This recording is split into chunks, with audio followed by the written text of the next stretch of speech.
everybody please sit down. Sit down. Everybody sit down. Thank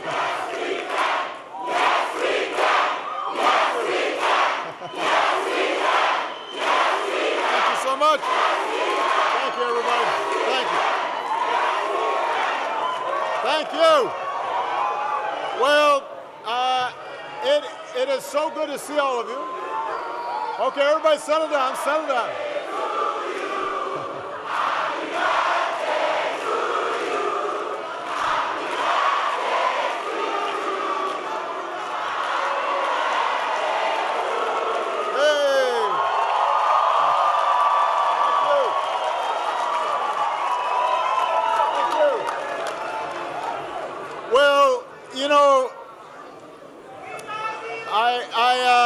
Let me first of all just say that,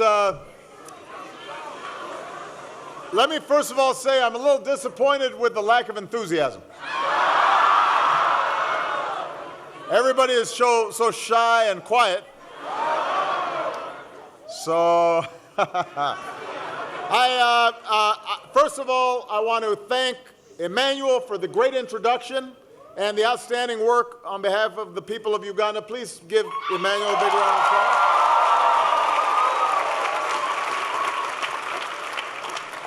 I don't know whether they chose Emmanuel because he's such a great speaker, which he is, or because they thought he and I were cousins. Because Obama, there must be some connection. Now, I know that you've been in this fellowship for a few weeks. I know that for many of you, this is your first visit to the United States. So let me start by saying, on behalf of the American people, welcome to the United States. I don't want to give a long speech because I'm really here to hear from you and to answer your questions and to get your comments and ideas.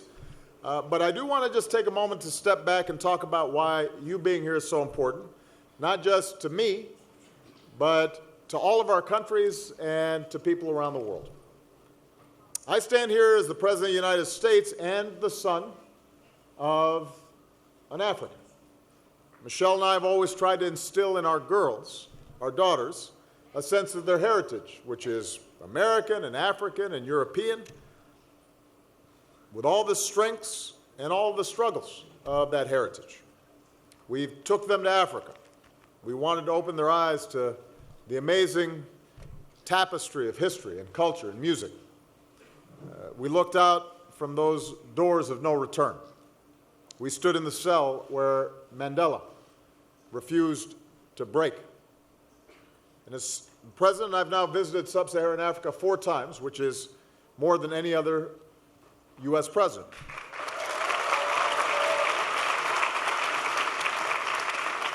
And even as Africa continues to face enormous challenges, poverty and disease and conflict, I see a continent on the move. You have one of the world's fastest growing regions, home to a middle class that is projected to grow to over 1 billion consumers. You are more connected by technology and smartphones than ever before, as I can see here today. Africa is sending more of its children to school. You're saving more lives from HIV/AIDS and infant mortality. And while there's still more work to do to address these challenges, today's Africa is a place of unprecedented prosperity and opportunity. So over the past 7.5 years, I've worked to transform America's relationship with Africa so that we are equal partners. As so many Africans have told me, you want trade, not aid. Trade that supports jobs and growth. So we've been working to boost exports with Africa. We're working to promote good governance and human rights, to advance security, to help feed families.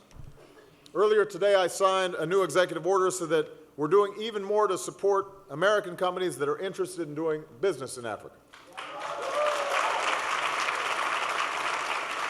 And this fall, we'll host the second U.S.-Africa Business Forum to encourage more trade and investment. And we're going to keep working together in our Power Africa initiative to bring cleaner electricity to more than 60 million African homes and businesses.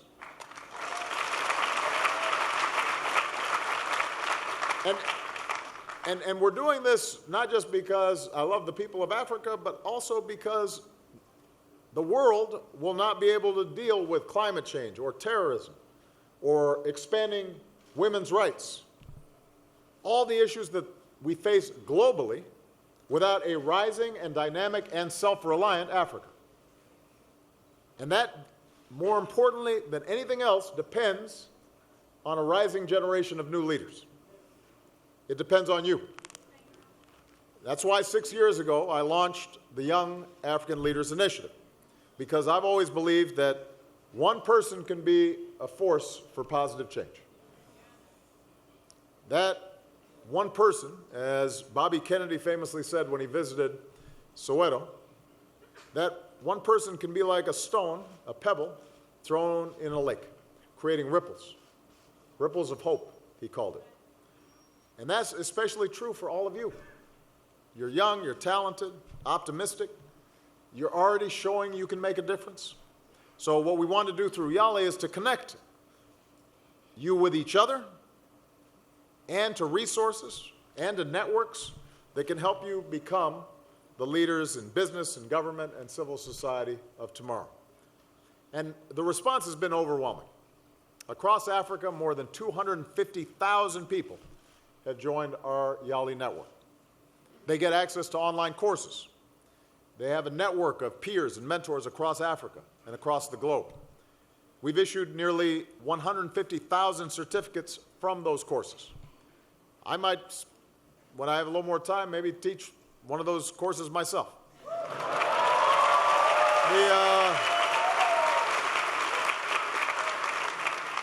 Right now I'm kind of busy. But we're training thousands of young people in leadership and entrepreneurship and networking at our 4 regional leadership centers in Dakar, Accra, Nairobi, and Pretoria.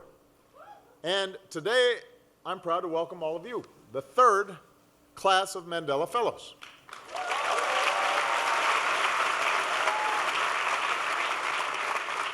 More than 40,000 people applied. You're our biggest class yet, double the size of the previous year, 1,000 YALI Fellows strong. And for the last 6 weeks, you've been studying and learning at some of America's best universities. Today, you're not just Mandela Fellows, but you're also Hawkeyes and Buckeyes and Sun Devils. We got some Fighting Irish here. We've got our first class of Energy Fellows. Young people at UC Davis studying new ways to promote clean energy and fight climate change. And not only have you been studying and learning, but you've also immersed yourself in American culture. You've looked at sites from our nation's founding in Boston and Philadelphia. You've visited the 9/11 Memorial in New York. You've spent time in my hometown of Chicago. So you've got a taste of America, which for some of you apparently included something called lobster ice cream, which I've never tasted myself. But I have to admit, sounds terrible. But that's okay. You were very brave. You've also gotten a front row seat on the fascinating roller coaster process of American democracy, because you're here during election season, and I hope you've buckled your seatbelts. But it actually has been a good lesson and a reminder. Democracy is hard everywhere, even in the world's oldest continuous democracy. It's always challenging, and it's always messy. But as you're watching our election, I want you to know that one of the things that leaders in Washington agree on both sides of the political aisle, Republicans and Democrats, is the importance of a strong American partnership with the nations and peoples of Africa. That's true today. I'm confident it'll be true for years to come. So we're going to keep standing with you. America's going to keep standing with activists like Jalene Fuko of Tanzania. Where's Jalene? All right. Jalene is a lawyer and human rights activist.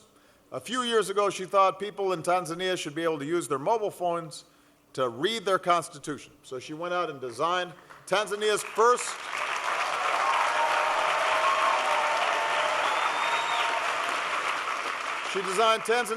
database of constitutional resources, opening up her government to more of her people so they could understand their law and their rights and their responsibilities. So thank you so much, Jalene, for the great work. We're going to keep standing with social entrepreneurs like Awa Kaba of Senegal. Oh, where's Awa? Where? You're over here. So, who was this guy who jumped up?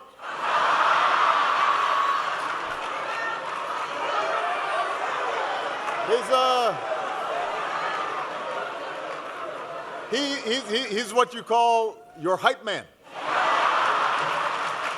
He was hyping you up. So Awa co-founded a tech hub to offer free training for women in coding and IT skills. And she also started an e-commerce platform to help Senegalese women take their products, whether it's cosmetics or fruits or jams, to the market and to the world. Because Awa knows that when our women succeed, our country succeeds. So thank you, Awa, for the good work.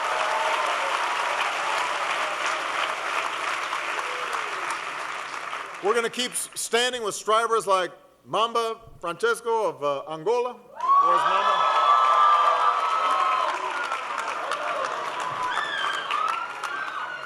Mamba is his own hype man. So 2 years ago, he wanted to be a Mandela Fellow, but he didn't qualify because he didn't speak English. So he buckled down, he studied, he learned, and he's here today helping other young people from Angola read and write and make it to college. So thank you. Good job. And finally, we stand together in memory of John Paul Usman. As many of you know, John Paul was a bright young leader from Nigeria who inspired people around the world with his work for peace. Tragically, he lost his life earlier this summer in a hiking accident. And I know you're showing solidarity with the green ribbons that some of you are wearing. Like you, I have faith that John Paul's legacy of building peace and fighting for children's rights will live on. Not just in Nigeria, but in all those he inspired in your countries, back home, and here in the United States. Because this is a two-way street.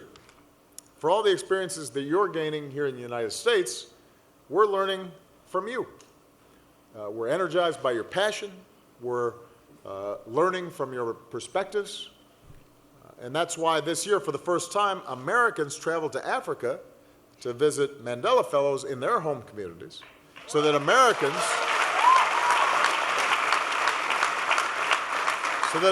could learn about development and community building and more from Africans. And even more Americans will participate in this exchange next year. It's also why I'm excited to announce new support from the Millennium Challenge Corporation, the U.S. African Development Foundation, and the Citi Foundation to provide even more Africans with grants and professional opportunities. Give them a big round of applause for their support.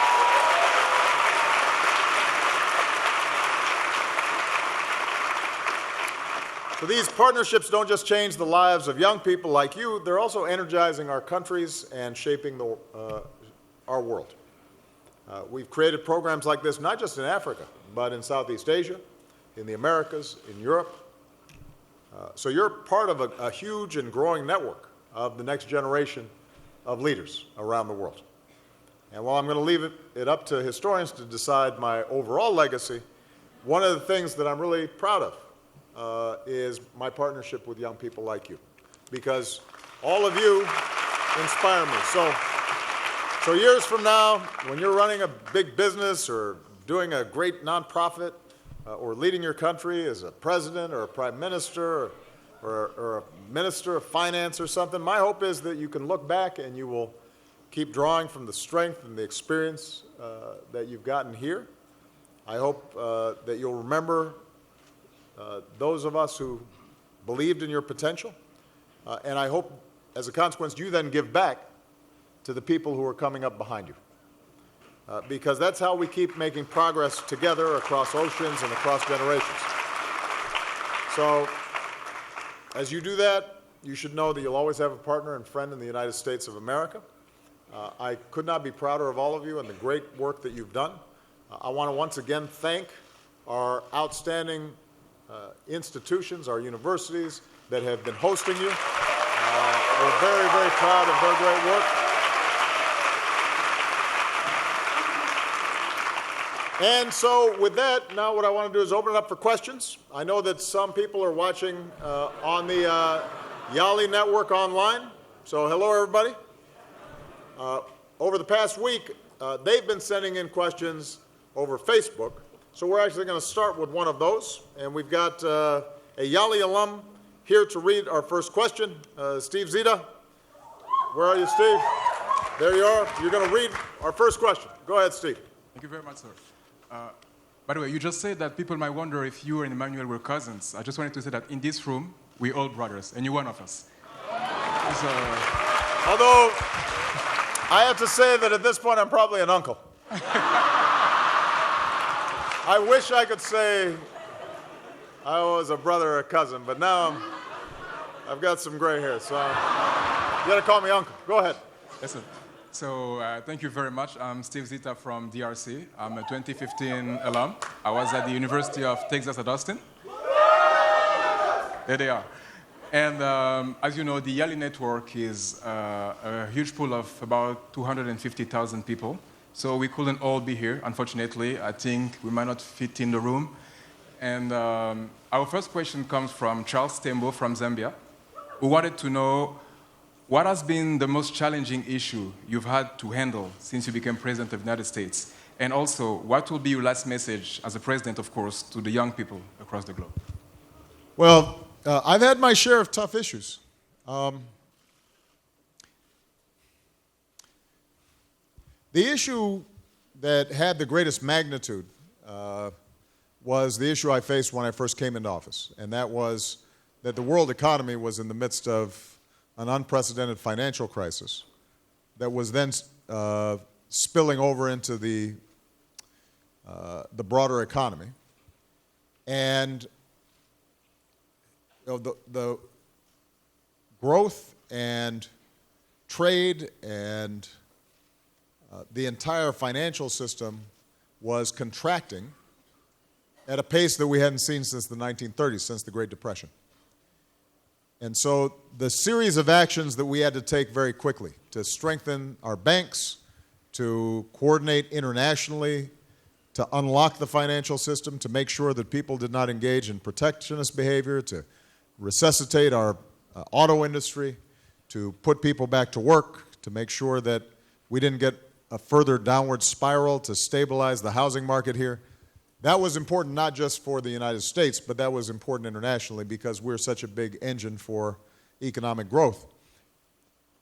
And we're still suffering from some of the scars from that Great Recession that we had in 2007, 2008. But overall, we averted the worst of the crisis, and we were able to stabilize the situation so that the world could start growing again. And that means jobs and opportunity and prosperity for a lot of people. Probably the most frustrating challenge that I've had on an ongoing basis typically involves conflicts outside of the United States.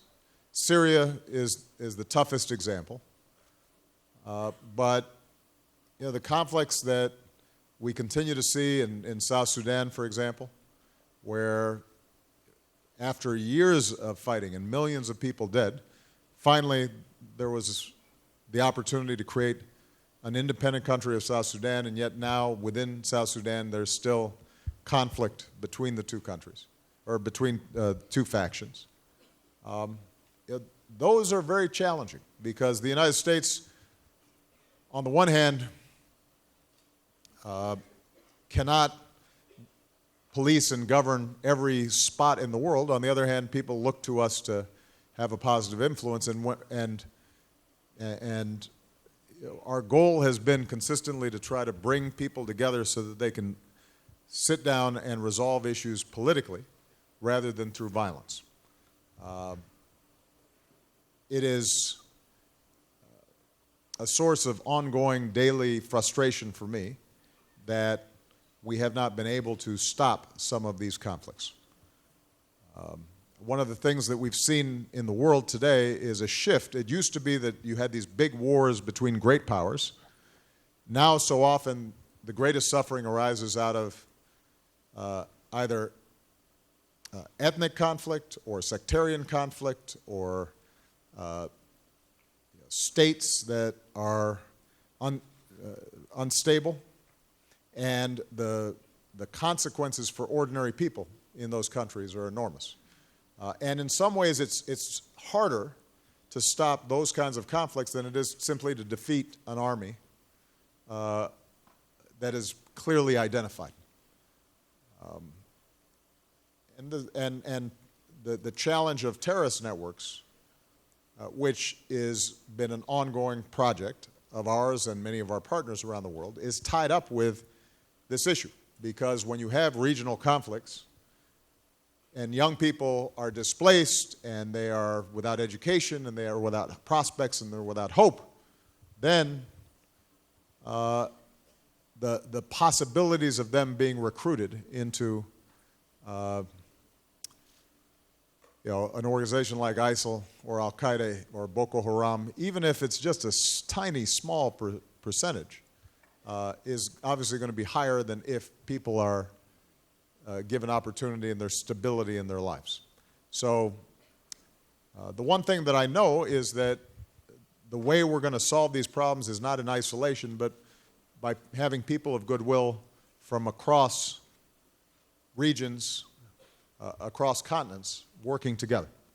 And that begins with many of the young people like you around the world who are trying to do the right thing. Good. All right, next. Oh, by the way, I always go boy, girl here to make sure things are equal. That was a young man who asked that question, right? So it's a lady's turn. Go ahead, right there. Here, you've got a microphone. Hi, thank you for the chance, Mr. President of the United States. Okay. I work in international advocacy. What's your name? My name is Samreen Alkhair. I'm from Sudan. Okay. I'm co-founder of something called the Sudanese Human Rights Initiative. I go work in international advocacy a lot. And we meet representatives from your governments, and they play a big role in influencing the resolutions that come against Sudan, which part they will be. So I really want to understand how the United States stands, because we have sanctions, and sometimes I feel they're not enough. So I want to see in the international relations what the situation of the United States and how can they help to empower young people like us and to be heard and to be in round tables to help in developing the democracy in the country and Good. Excellent. Well, Sudan is an example of some of what I was talking about earlier, right? I mean, there's a history in Darfur and other parts of the country of enormous conflict internal to Sudan. And our goal when we, sorry guys. I'm tearing up the stage here. Our goal when we put together a package of sanctions is not to punish the people of that country, but is rather to make sure that we can exert some leverage so that the country is more responsive to the needs of the people, that they are more prepared to open up government to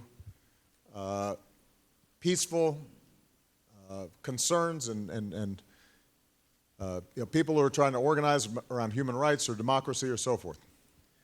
The pressure that we apply is not always enough to actually entirely change the practices inside those countries. And sometimes, let's face it, there are countries that are very resentful and suggest, why don't you mind your own business, right? Their attitude is, who is America to tell us what to do when you yourselves have your own problems inside your country?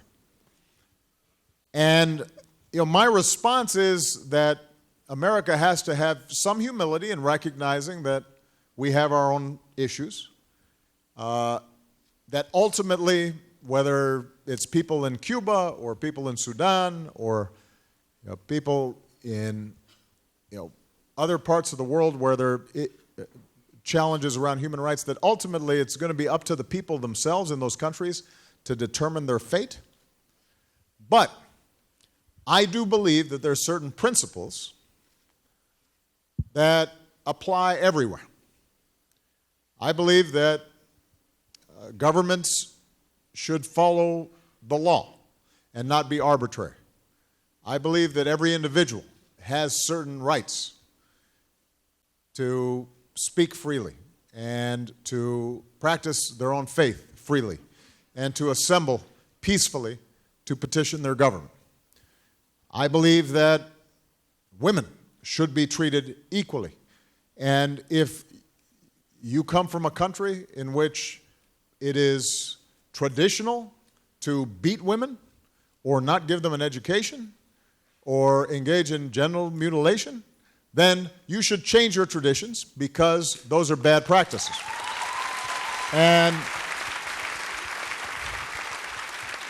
so I do think it is important for us to stand up for those principles, recognizing that we're not perfect, that we need to listen to criticism just like other countries do, and also recognize that even as we may sanction a country, for example, we also need to engage with them so that there becomes the opportunity for dialogue, and hopefully we can have some positive influence. Now, there are going to be times where, and I've said this before, where the United States is standing up for human rights, but the country that we're dealing with also is a partner on national security issues. And so we have to balance the needs for our security interests and having diplomatic relations with that country while still applying some pressure. And I think that sometimes people view this as hypocritical. Why aren't you always putting pressure on every country? If a country is doing some bad things to its people, you should have no dealings with them at all.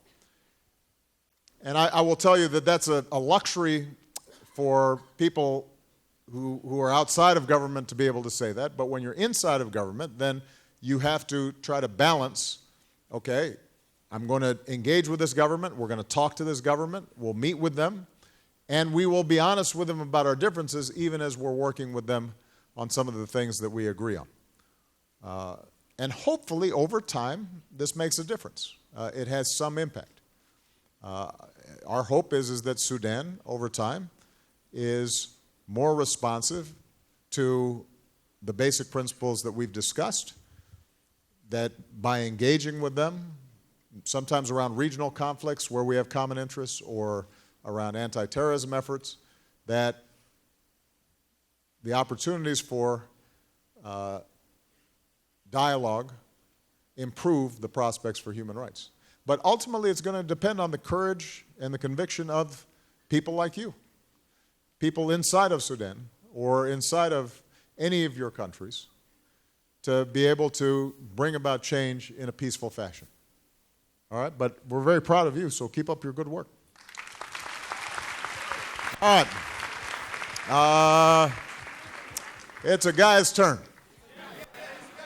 That man in the corner right there. Go ahead. No, this one right here. You, yeah. Right there. Go ahead. Thanks very much, Mr. President. I need, first of all, if you can allow me, to ask to my fellows, all of us, if we can just stand up and thank again once more the President Obama. Oh, you don't need to do that. That's fine. Thank you. Thanks very much. I appreciate you too much. I'm Christian Mapendano from Congo. And first of all, I would like to thank you because you have given me the opportunity to know something about America. I've noticed that America is not perfect. Even our countries are not perfect. But I'm a journalist, and we have used media to destroy our Africa, to destroy our countries. Today, all they know about Africa, it's poverty, it's hunger, it's malnutrition. Although what I know, I'm speaking like a Congolese, Congo that I love too much. My country has got many natural resources, and it's victim of this wealth, of this richness, because powerful countries have used this to destroy our people, to bring war in our countries, to bring armed groups in our countries, and people are being poorer and poorer every day, and countries which are making weapons keep on improving, keep on developing, and this is not good. So I'm going to ask a favor from you. The first one is that you are going to leave the White House, I think, by November. So January, but that's okay. Yeah, that's good. It will be in January. So I'll ask you one favor. First of all, if you can be a mentor to our leaders, political leaders, as soon as you are going to leave the White House, please be a mentor to our African leaders because you are an African American to change this continent. And the second favor, I'll need really a special picture with you. Thanks very much, President.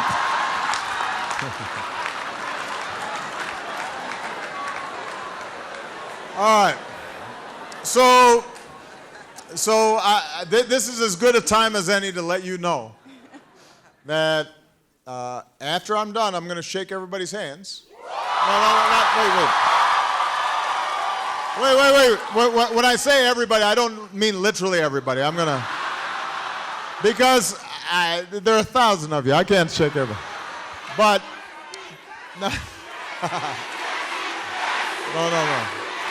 No. I've got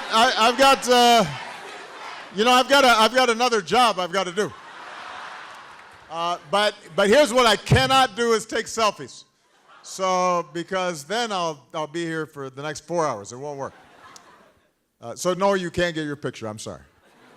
But let me address your broader question. The Congo is a good example of a country with, as you said, enormous natural resources and a terrible history of abuse during colonialism, of conflict. As you said, weapons that are not made in the Congo are pour into the Congo as part of other people's agenda, and so you both have enormous opportunities but enormous challenges. But a couple of things I would say. Number one, even though it's important to know this history of what happened during colonial times in the Congo and what happened subsequent during efforts at independence and the way that other countries from the outside have meddled in ways that were not helpful to the people there, it is also important for every country to at some point say, it is now our responsibility, even if we have an unjust history. Now it is our responsibility, and we can't use the past as an excuse for some of the problems that we have today. And that's true everywhere. So you have to be mindful of your history, because if you weren't mindful of your history, then suddenly you'd think, wow, what's wrong with us?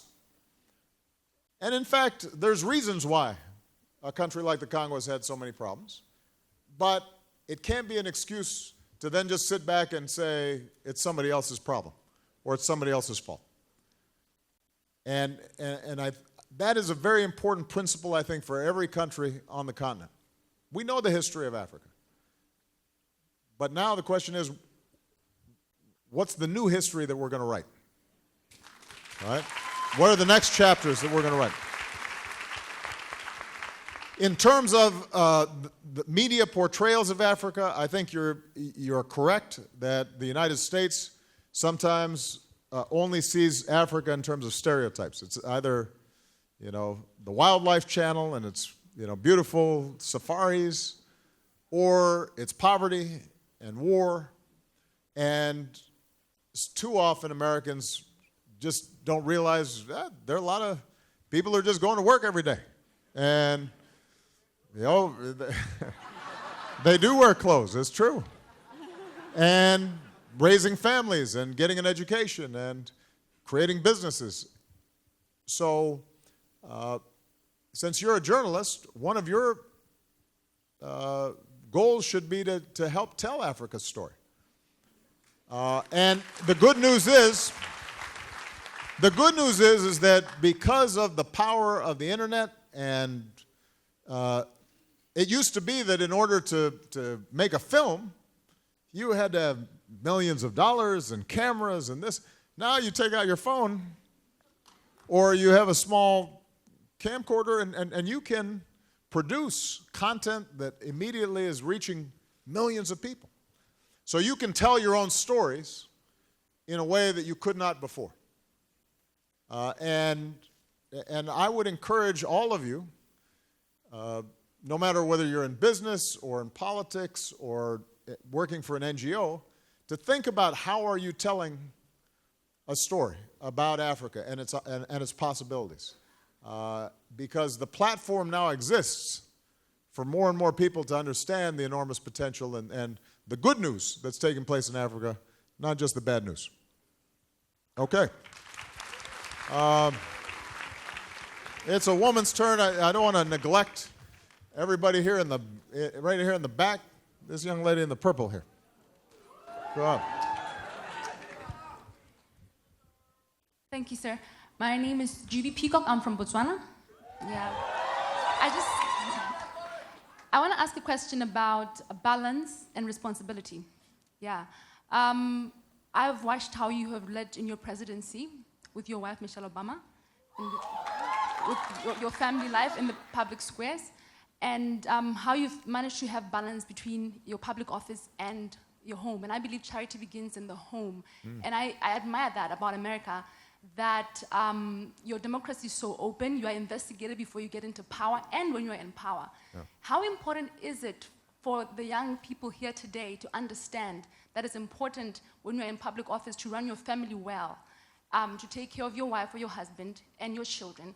Also, that it's very important for us to hold each other accountable if you are a ruler, not to engage in greed or nepotism or corruption, and also us to hold them accountable for what they are doing. Thank you. I think that's a great question.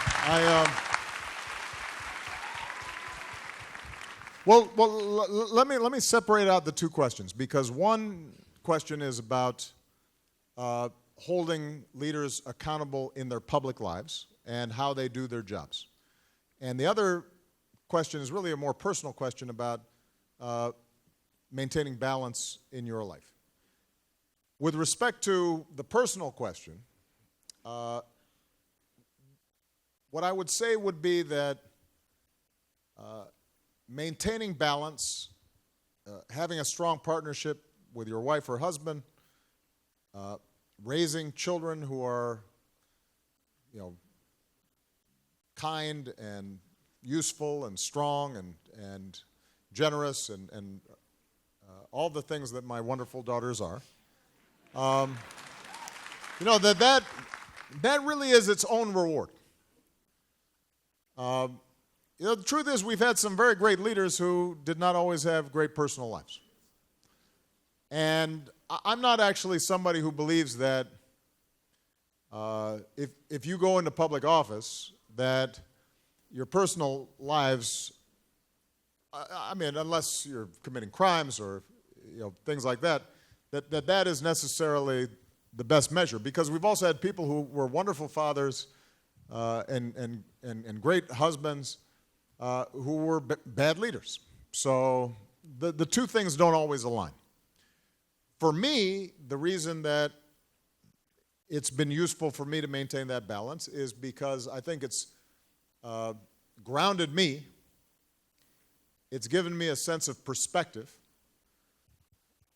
It's allowed me, during the course of my presidency, when things aren't going so well, to remember that I have this beautiful family and this wonderful wife. And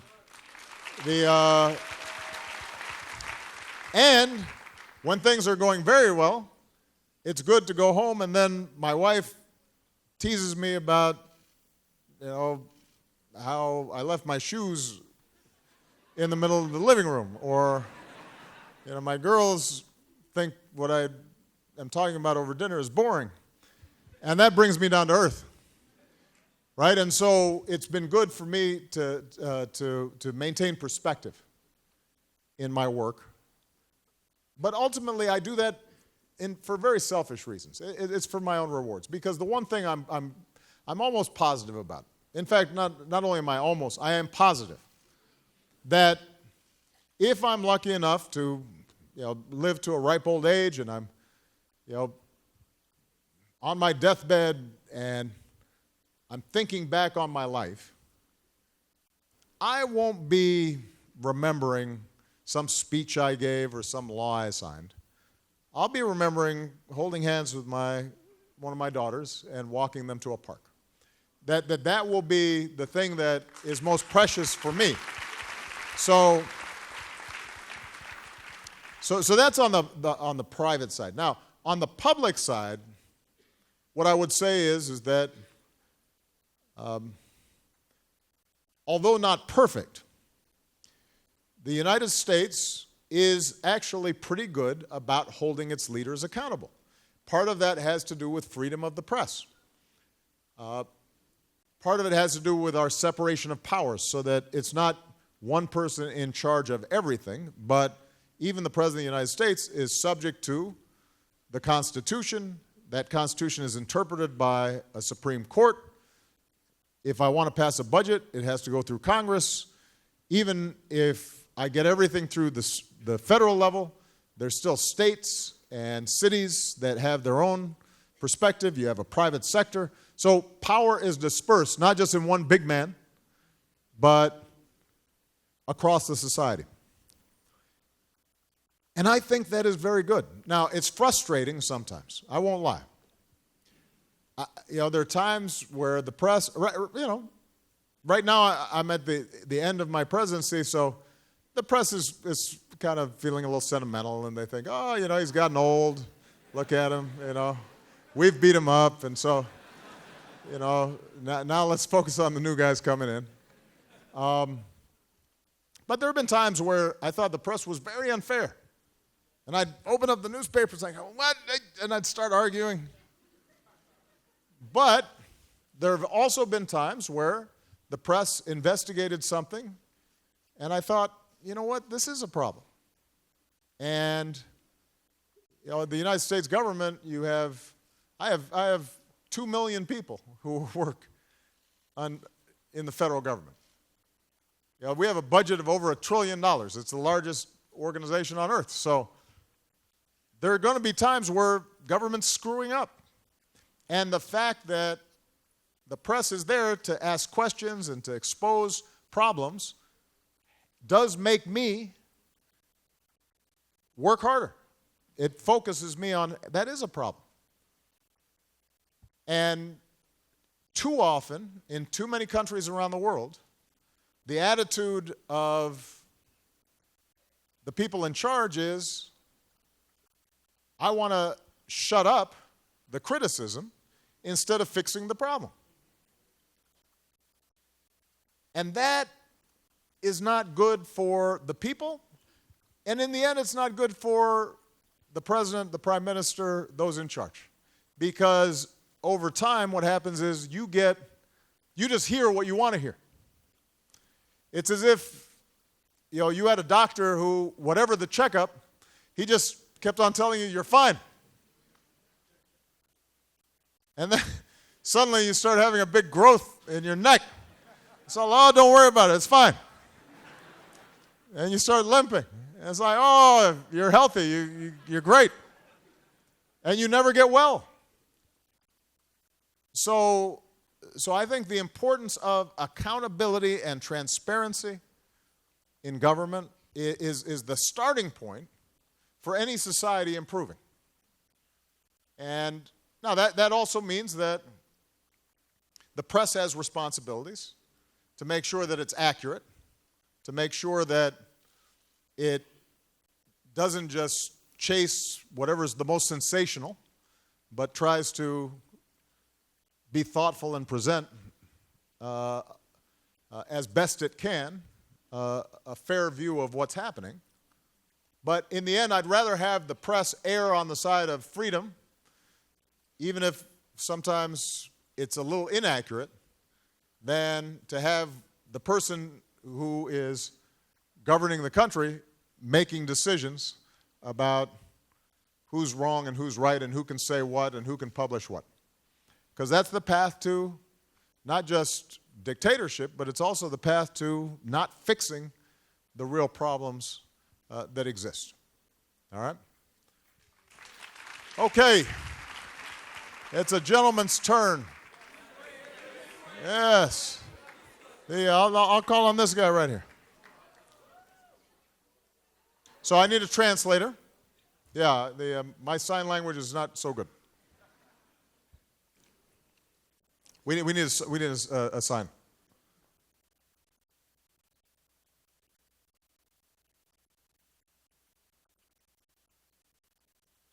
Thank you so much. So you're definitely a visionary. And with Martin Luther King, I can relate to you. I can relate the both of you together. So in America, there's a lot of countries, there's a lot of states, and there's a lot of countries that we are coming from that have diversity. There are visas that have to be filled out. There's a lottery system that you have to go through. And so while everyone is coming to the U.S., there's a medical system. There are people who are seeking to get their PhDs, to get their doctorates, to get a lot of educational advances. There's a lot of educational advances that people are having. And so while people are coming here, they're seeing that they're not able to, we're translating multiple languages.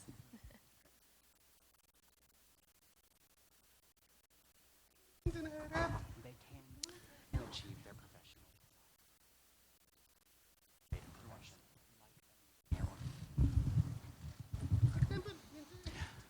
For example, becoming a physician or becoming an engineer, that individuals that come from Africa can in fact achieve their dreams. They can come to the United States and they have a limitless option of educational tracks that they can take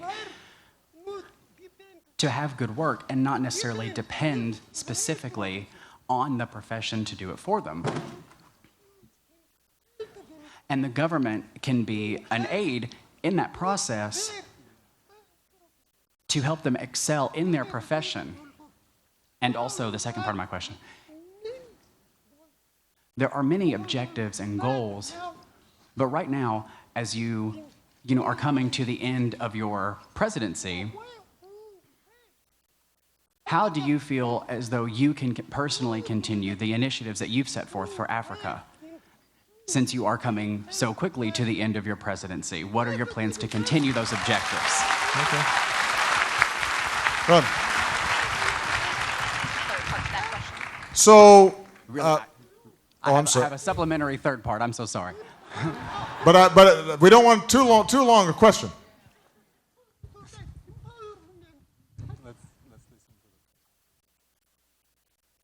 All right, can I answer? No. Good. So, first of all, I thought that was very cool that you had like a kind of a three-way translation going on there. So you had You had the sign language that was then signed back, that was then translated to English. So there was just a whole bunch of really smart people communicating. But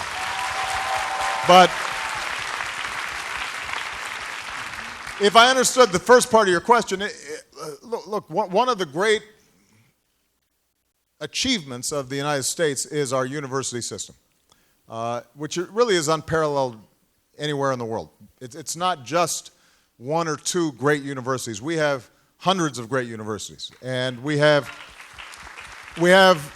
an entire community college system that allows people to get practical training as well, even if they don't get a 4-year degree. And that is a huge advantage because those countries that are investing in human capital, that are training people, are going to do better. That's the most valuable resource. There are countries that have natural resources, but if their people are not valued as the most important resource, those countries will not succeed. Yesterday I had a state dinner with the Prime Minister of Singapore. Singapore is a tiny little island, just a little spot, a little dot on a map. But it has one of the most wealthy, well-educated, advanced populations in the world. Not because they've got oil or because they've got, precious gems, but because their people have been educated and they can thrive in this new knowledge-based society. So it's a huge advantage for us. Now, I think in each of your countries, it is really important for your current leadership and many of you who will be future leaders to make sure that first and foremost that educational infrastructure is in place. And it has to be provided, for everybody, not just boys but girls, and it's got to start early because you can't leave half of your population behind and expect that you're going to succeed. And by the way, let's face it, the mothers, even in enlightened marriages like mine, are probably doing more in terms of teaching children than the fathers are. So if you're not teaching the mother, that means the child also is not getting taught. And so the first is to create the infrastructure where people are learning. But I think one of the points you're making also, though, is we have some countries where people are getting degrees, but because of the rules and the regulations and the policies are not allowing for enough entrepreneurship and enough private sector growth, then you have people who are educated, but they're frustrated because they can't find good work. And so it's not enough just to educate a population. You then also have to have rules in place where if you want to start a business, you don't have to pay a bribe. Or you don't have to hire somebody's cousin who then is not going to show up on the job but expects to get paid. Or if you want to get electricity installed, you have to wait for 5 months to get a line into your office, right? So all the rules, the regulations, the laws, the structures that are in place to encourage development and growth, that has to be combined with the education in order for those young people who now have talent to be able to move forward. And too often what I've seen in a lot of African countries, and this is not unique to Africa, you see it in a lot of other places, there's this perspective of, okay, you get an education and then you get a slot in some government office somewhere, and if you don't get one of those slots, then that's it. You don't have there's no opportunity. And I am a strong believer that government, strong, effective, transparent government, is a precondition for a market-based economy. You can't have one without the other. But what is also true is that if every job is a government job, then there's going to come a point where you're not going to be able to accommodate all the talents of your people.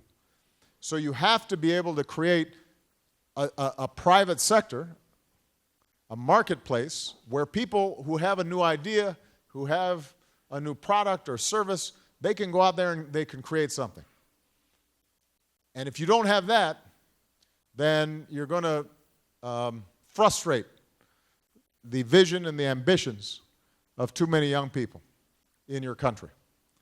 So I think America in the past has done this well. Our big problem here in this country is sometimes we forget how we became so wealthy in the first place. And you start hearing arguments about, oh, we don't want to pay taxes to fund the universities. Or we don't want to pay taxes to maintain our roads properly. Because, why should I have to invest in society? I made it on my own. And we forget that, well, the reason that you had this opportunity to go work at Google or to go work at General Motors or to go work at IBM had to do with a lot of investments that were made in science and research and roads and courts and all the infrastructure that helps preserve the ability of people who want to operate effectively in the marketplace to be able to make it. And I always tell people who are anti-government here in the United States, try going to a country where the government doesn't work. And you'll see that you actually want a good government. It's a useful thing to have. But it's not enough on its own if you also don't have then the ability of people in the private sector to succeed. All right, it's a woman's turn. Let's see. The guys, you can sit down, guys. It's not your turn.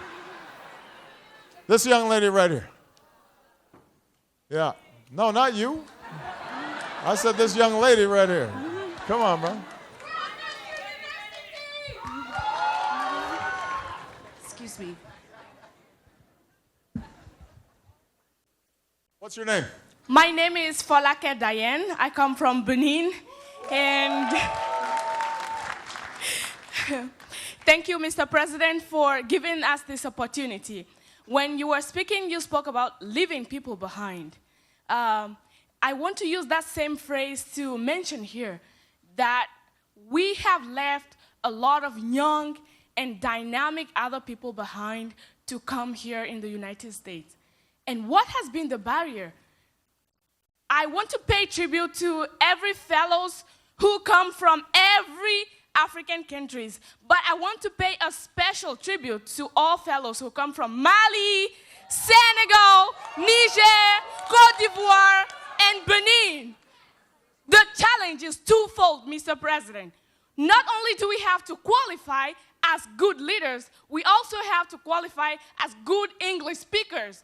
But we have people back home who cannot speak this language. Mr. President, you are at the end of your term. I would like you to partner with all these countries, Mali, Benin, Senegal, Côte d'Ivoire, Mozambique, to help us build English club, English language centers for young people to be able to be more efficient and seize this opportunity. Thank you very much. Hey, I think you make an excellent point. Obviously, we have people who are here from Francophone countries or from Portuguese-speaking countries, but what we also want to make sure of is that everybody can participate. And, for a range of historical reasons, English has become in some ways a lingua franca. And, you know, frankly, I wish we as Americans did a better job of learning other languages. You know, one of the things about being a big country, we've always kind of felt like, we don't need it. But now, in an interconnected world, the more languages we speak, the better. So I think it's excellent practical advice, and we will work with our team to think about how we can incorporate English learning into our program. So thank you very much for that news I can use. All right, let's see. We got a gentleman, this guy right here. Yeah, in the cool hat.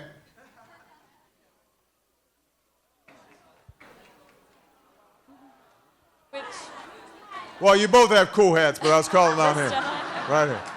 Go ahead. Thank you so much, Mr. President. I want to just start by saying thank you so much for this opportunity. I think you've done a great job as a president, and you inspire a lot of us, young African leaders.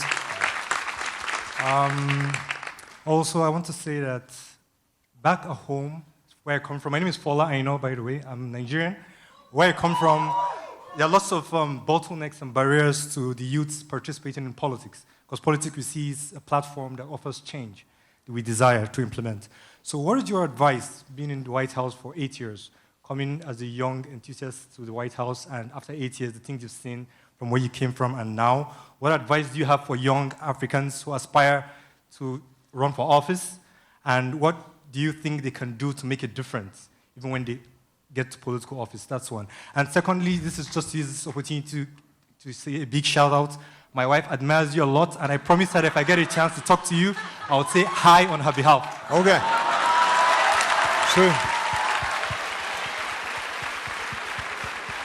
So, you see, he's keeping balance. Huh?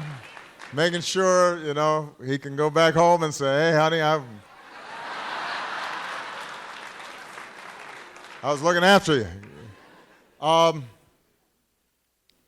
You know, people here in the States, we have a White House interns program, and I often talk to young people after they complete their internship at the White House. And they ask me a similar question, you know, what advice would I give for people who are interested in public service and politics? And obviously, each country is different. Some countries are more challenging because democratic policies are still not so deeply entrenched. Oftentimes, there's not as much turnover in government because people, once they get in, they don't want to leave. In part, by the way, that also has to do with the lack of opportunity in the private sector. One of the reasons why you want to have a country that has a good, strong government, but also a private sector, is if you don't have a good, strong private sector, then the temptation for people to stay in power in government, because that's the only way to make a living or to succeed, you know, that becomes a strong temptation, and that then leads to the temptation to corruption or to suppress opposition or to not have honest elections because you're hanging on, because if you lose, you've got nothing, right? And, you know, one of the good things about the United States is that, look, you run for office, if you lose, yeah, there's other ways of making a living. It's not a tragedy. And it's interesting. I mean, there were times where, during my political career, there were times where I thought, you know what, this isn't going all that well. And I remember when I ran for the United States Senate, I had already lost a race to be in Congress. I had been in the state Senate for 8 years. It was putting enormous strains on my family because I was traveling a lot. And I thought to myself, you know what, this is it. If I don't win this U.S. Senate race, I'm getting out of politics. I'm going to go do something else. And I was comfortable with that view. It also meant that once I became president, and people have talked about, for example, in my first term when I was trying to get the health care law passed, and the politics of it were not going well, and people were very angry and oftentimes misinformed about what it would do. I decided, look, even if this means that I don't get a second term, I'm going to go ahead and do it anyway. And part of the reason was because I said, if I lose, I'll be upset. It'll be a little embarrassing, but I'll be okay. And there's no point in me being in office if I can't actually do something with the office. So now, that leads me to the main advice that I would have for those of you who are interested in politics or government. I always say to young people, worry less about what you want to be and worry more about what you want to do. Because those are two different things. You know, I think one of the problems we get sometimes here in Washington is we have people, not everybody, and maybe not even the majority, but there are people here who they had in their mind very early on, I want to be a congressman. And then they're doing everything they can to be a congressman. And then once they become a congressman, they don't know why they're a congressman. All they know is they want to stay a congressman. And so, you know, this is true not just in politics. I think this is true in business as well. The most successful business people I know, they don't start off saying, I want to be rich. What they say is, I want to invent the personal computer. And then it turns out, wow, Steve Jobs, you know, or Hewlett and Packard, or you know, Bill Gates, you guys did a really good job, and it just so happened that it made you really rich. But there was a passion about trying to get something done. It's certainly true in politics. So if you want to be in politics, my advice to you would be why? What is it that you want to do? Do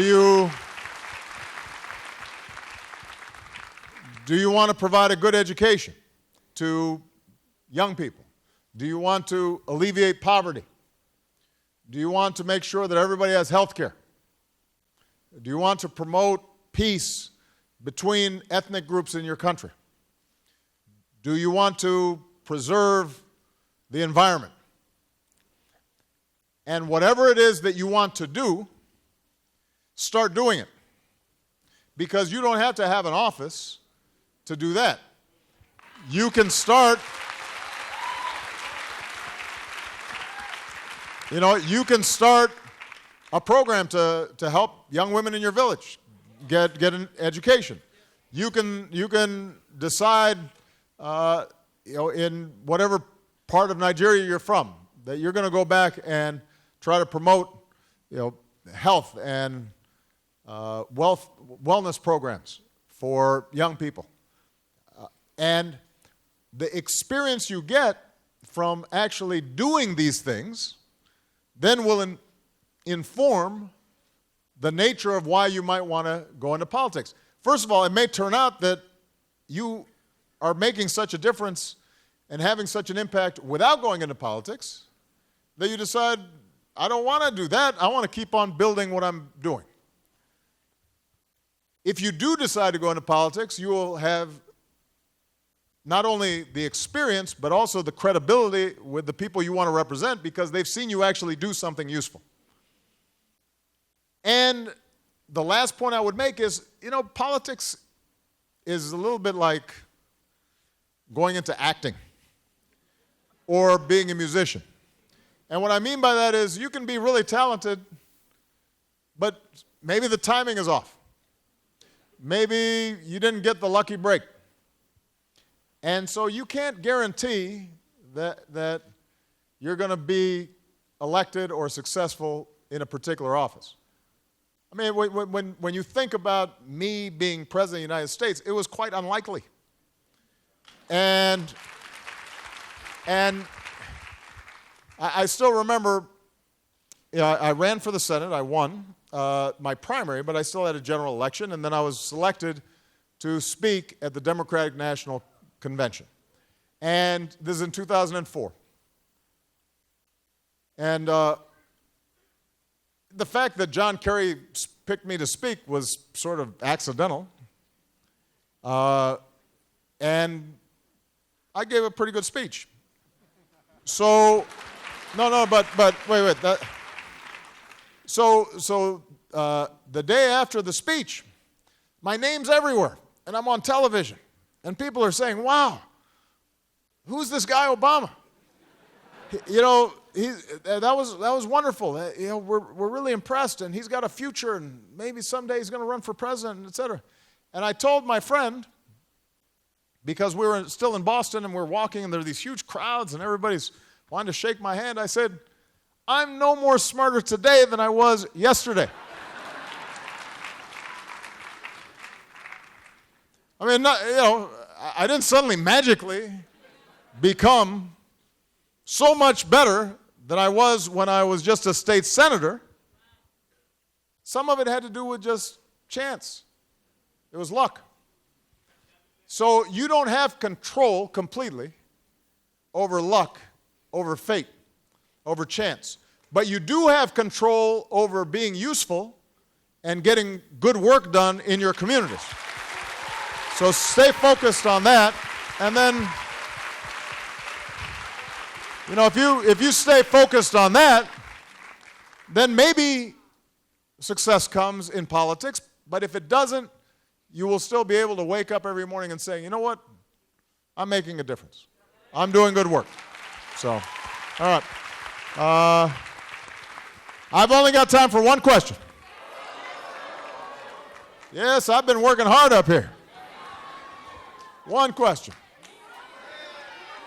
So, the young lady in the hijab right there. Yeah. Right there. Go ahead. Where are you from? I'm from Sudan.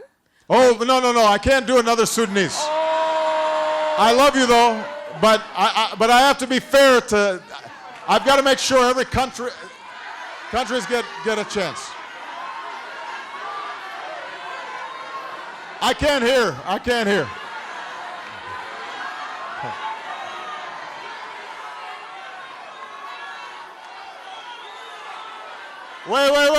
can't hear. Cameroon. Okay, go ahead. Right here. From Cameroon. But I will shake your hand, though, because I feel it was unfair for me to call on you. So you can come up to the front. I'll make sure to shake your hand. All right, go ahead. Thank you, Mr. President, for this opportunity. I'm Lillian from Cameroon. Thank you. Some of us come from areas where our governments don't really integrate what we do here in the U.S.